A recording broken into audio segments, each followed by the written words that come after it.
दिव्य पथ प्रदर्शन। मेरे 20 वर्षीय पुत्र शांताराम की मृत्यु हो जाने के उपरांत चित्त की स्थिति बड़ी अस्थिर रहने लगी थी। सांसारिक कार्यों से उदासीनता हो रही थी, पर आध्यात्मिक मार्ग पर चलने के लिए कोई उपयुक्त पथ प्रदर्शन नहीं मिल रहा है। इसी विषम स्थिति में मेरा संपर्क अखंड ज्योति से हुआ।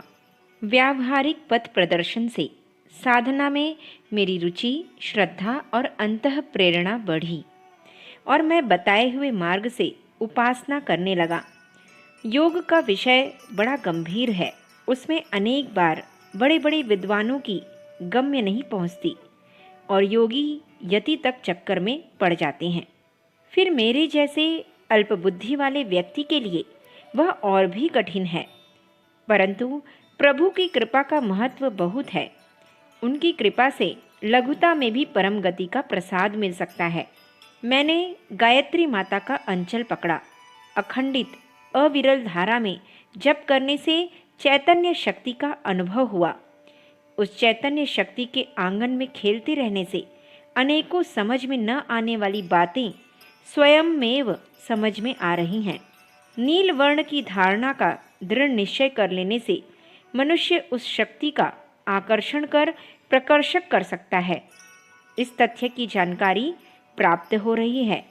प्रत्यक्षतः योगिक क्रियाओं का साधना करने में सामान्य मनुष्य की शक्ति बहुत कम पड़ती है।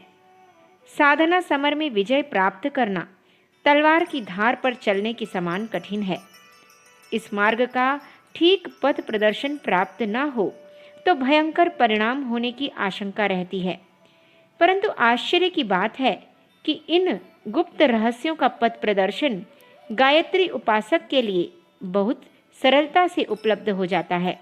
इन थोड़े ही दिनों के साधना में नासाग्र दृष्टि, भूमध्य दृष्टि, इड़ा, पिंगला, सुषुम्ना, आज्ञा चक्र, ज्ञानेंद्रियों के उद्गम केंद्र, सहस्त्रदल कमल, अनाहत ध्वनि आदि का साधना किस प्रकार होना चाहिए, उसमें जो कड़ी बाधाएं हैं और उनका सुलझाव किस प्रकार हो सकता है, यह सब बातें इतनी स्पष्ट दृष्टिगोचर होती है मानो कोई दिव्य पुरुष एक एक करके भले प्रकार समझा रहा हो और उनको क्रियात्मक रूप से करके दिखा रहा हो। मैं सुनता रहता हूँ कि गायत्री उपासना से मनुष्य को आत्मिक उन्नति में बहुत शीघ्र सफलता मिलती है। अब उसका कारण भी मेरी समझ में आ गया।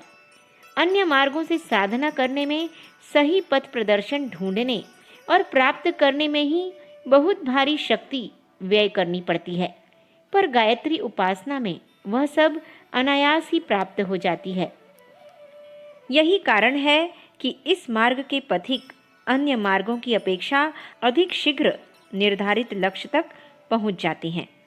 प्राप्त हुए पथ प्रदर्शन पर यदि इस शरीर से अमल बन पड़ा तो यह असंभव नहीं कि मुझ जैसा तुच्छ व्यक्ति भी उस दिव्य महान तत्व का भागीदार बन सके। अखंड ज्योति, जुलाई सन 1952, पृष्ठ संख्या 24।